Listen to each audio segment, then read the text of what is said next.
We're Jacob and Jenny, and we have arrived in Bogota, Colombia. We're going to spend about the next day and a half trying to do as much as we can in this huge city.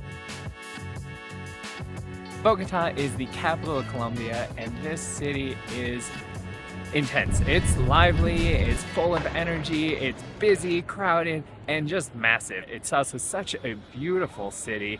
It's right nestled along the mountains, and within the city itself, along every road, is just covered in tree canopy. There's people out and about riding their bikes everywhere. It's really something special so far. To start off our day, we came to the Puerta Falsa, which is the oldest restaurant in Bogota. And we got a very typical Bogotan specific breakfast dish called Chocolate Santafereno con frito, and it's hot chocolate with cheese. And it looks like it came with two different types of bread. And what's unique about this is you actually split the cheese into the hot chocolate, and it's supposed to get melty. I'm not sure exactly how you eat it. I've seen some other people just kind of take little bites of the cheese as they're going. I've also read that you just wait until you're done with the hot chocolate and then eat it at the bottom, and the cheese is supposed to get really chocolatey flavored. So I'm interested in it. It's a little bit different than anything I've ever had. So from looking around and watching everybody else, we saw them pull apart the cheese and then eat or drink the chocolate like soup. So they're all like taking their soup and drinking. So that's what I'm gonna do because that's what everybody else is doing. So the hot chocolate is like a little bit more watery. Maybe that's why they put the cheese in it, is because it gives it like a creamy texture. Cheese is really mild, so it doesn't really give like it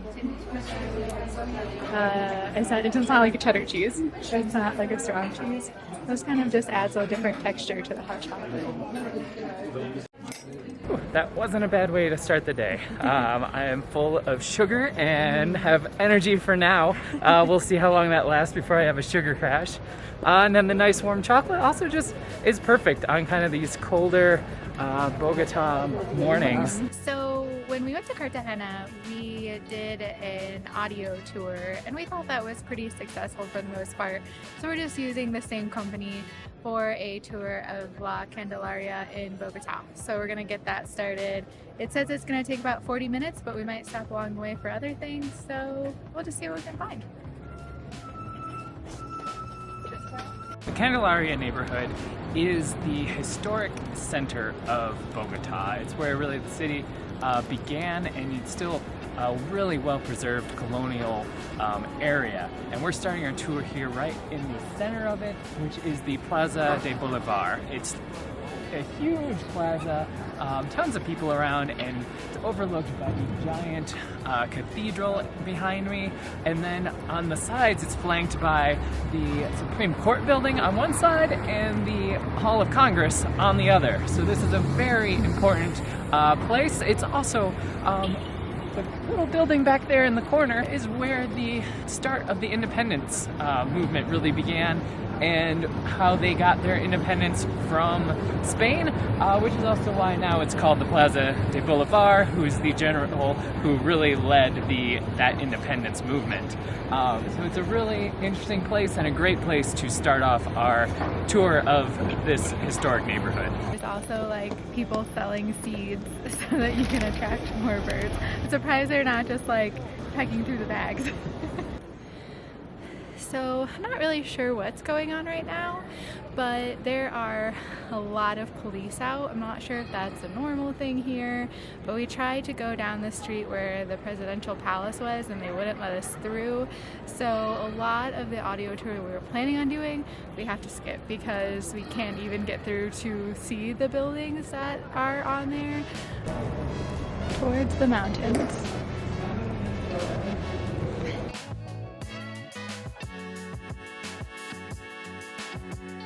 So we're now at the Botero Museum, who's a famous artist here, kind of known for big figures, and this museum should be free. At least that's what the guide we are following said, because the artwork was actually donated from the artist to the people of Colombia. So let's go check out some art.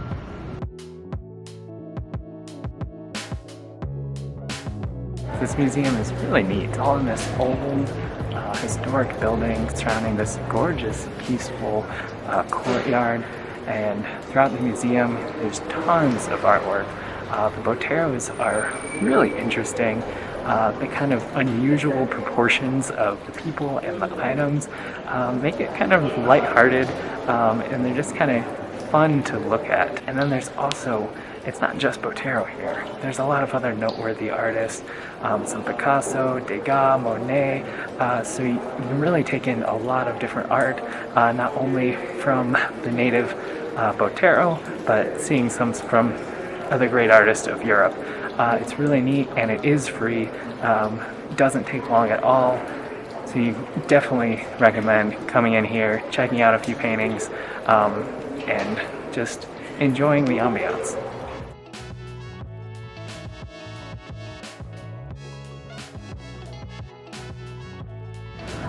Ooh, I think we're in a commercial area or something like that because it is busy. I keep having to shuffle myself all over. There's just so many people around. You really have to watch where you're going.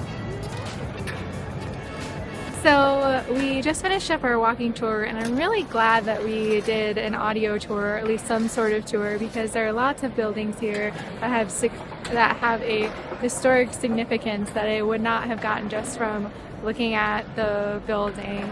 And since a lot of the signs here are in Spanish, and I'm certainly not fluent or even know any really Spanish, it was helpful to have some English translation to kind of know what I'm looking at and get a good sense of the city. The city is very busy. It's definitely kind of a departure, I think, from Cartagena in weather, like just busyness, size certainly. So it's really interesting to get to see a different side of Colombia.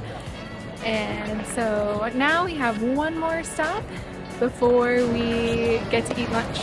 So one thing that Bogota is known for is some incredible museums. We were here at the Gold Museum.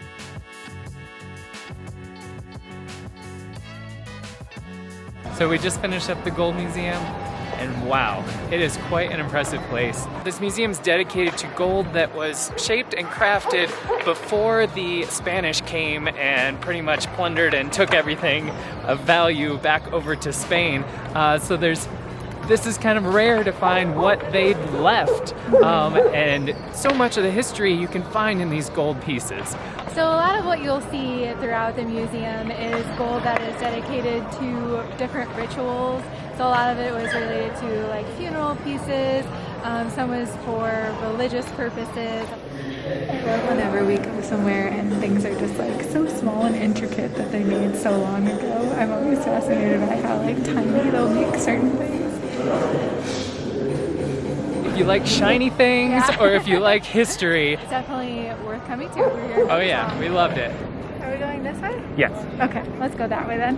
So we built up quite an appetite on our tours this morning and our museum visits, and found an excellent place. It's in an old school. It's really neat. It's called La Escuela restaurant, and everything they do here supports local disadvantaged students. So it's really neat opportunity to support the community. And on top of that, they also have award-winning Ajiaco, which is a dish that we've been looking forward to having. They've been voted the best Ajiaco in the city several times, so really looking forward to this. In Ajiaco, the soup what we got here is a soup made of chicken, potato. It has a little bit of corn cob in here, and it comes with some side of rice, an avocado, and some cream. And this looks amazing. Perfect for the kind of chilly weather that we're having. I just can't wait to dig in. I think you're supposed to put the cream in it. I'm also going to dump some rice in there for good measure. I guess the avocado probably also goes in too. So it looks like potatoes, chicken.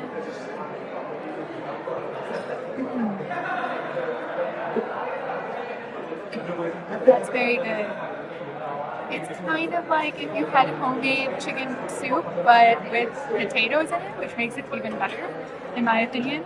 And it just has like a nice savory broth, and Oh man, it is, like Jacob said, perfect for this cold weather here.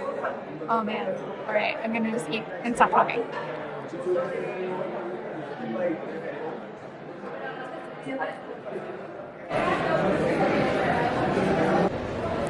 So we didn't really know what we were supposed to do to pay our bill, and we waited a while for the check to come, but there's a little counter downstairs that you're supposed to pay at that we couldn't really see from where we were sitting upstairs.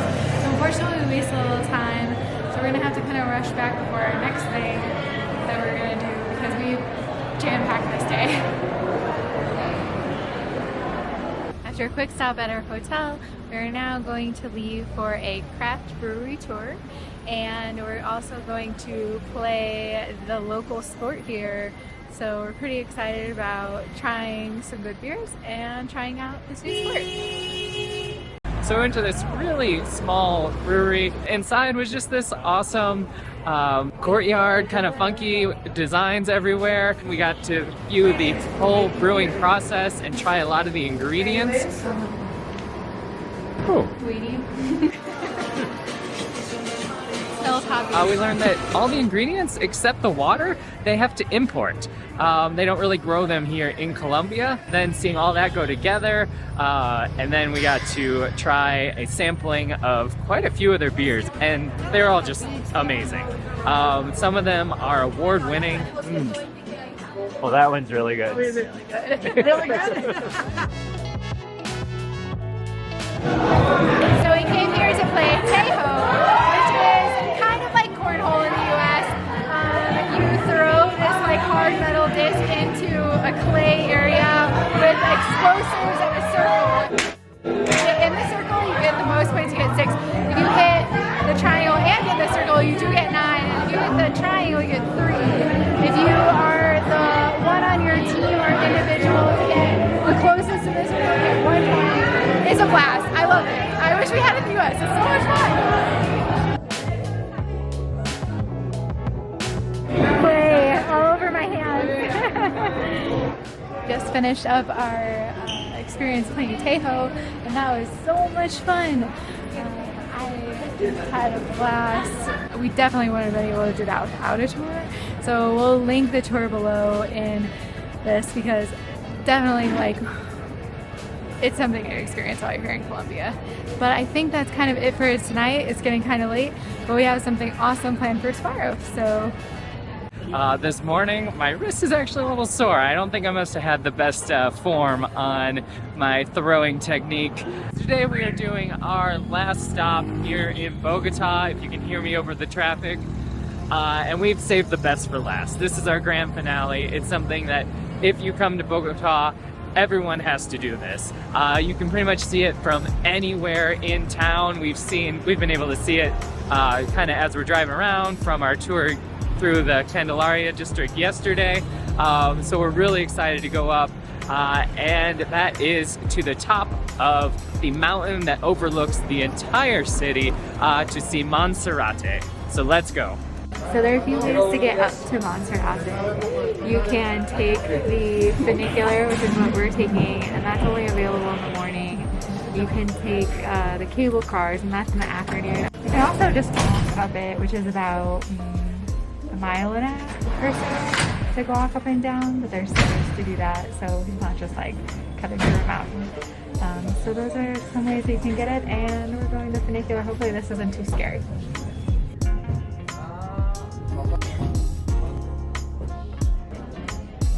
I just have to say I'm really glad that we went in the morning because I don't think that I would have liked the cable cars at all. I was just nervous doing the funicular. I'm also really afraid of heights, so I'm not surprised. But also we just noticed getting out of the funicular that we're really out of breath. And I think it's just from the elevation. But I was really surprised how sudden that came on. Yeah, we had to walk up like 3 steps from the funicular to where we're at now, and just ooh, I can't imagine doing the hike up here. I can see why it takes an hour to an hour and a half to do a 1.5 mile hike. That would be something.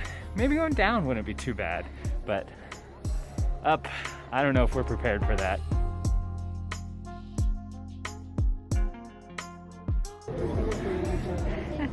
So right below us, the people who walked up the mountain are coming and they look exhausted. So I bet if you're looking for like a really great workout here, you can come and walk up it. But for us who have to sit on a plane later today, I don't think being all sweaty is what we had in mind for today. So just keep in mind that it is an option if you're looking for a great workout in the city and some nice views as well. So we've now gotten to the top of Monserrate, and definitely see why it's a must-do site. The views are just incredible. You can see for miles and miles. Even on a hazy day like today, you can see just how expansive and immense the city is. I can't imagine how amazing it would be on a clearer day, but with the weather here, you never know what you're gonna get, so just be prepared for that if you come here, which you definitely should. So this is a noteworthy place because up at the top too, there's also a church here. That's kind of why it's a pilgrimage for people to come up here and a noteworthy thing to do while you're here. There's definitely like a ton of people. It's definitely something that is something to come see while you're here. Definitely worth coming to see, even if you're just interested in the view. Definitely come check it out.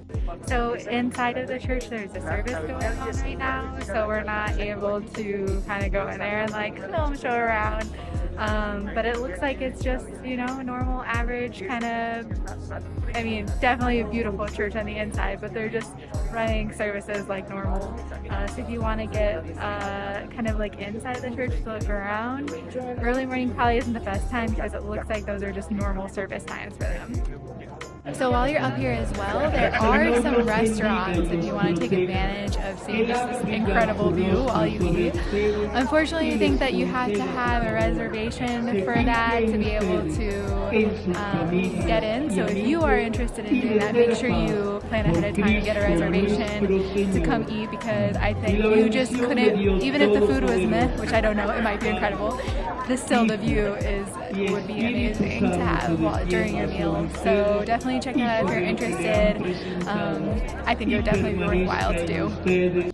So we had an incredible time in Bogota, and I'm very sad that our time here is coming to an end. Yeah, it was too quick, and really being up here, seeing the whole city, really emphasizes how little we scratched the surface. Definitely. And in Colombia in general, because this is our last stop in Colombia as well. We're going home today. But definitely come check it out. There's so much we didn't get to do, and so much that we have in mind for another trip here. Hopefully someday. Yeah, not just to Bogota, but to Colombia as well. So let us know in the comments what your favorite thing to do in Colombia is. Yeah, in general. so we know what to do next time. Because there's definitely hoping for next time. That's it. So thank you for watching, and please subscribe for our future travels, because we have some things coming up in a few months that we're really excited about. Until next time. Bye.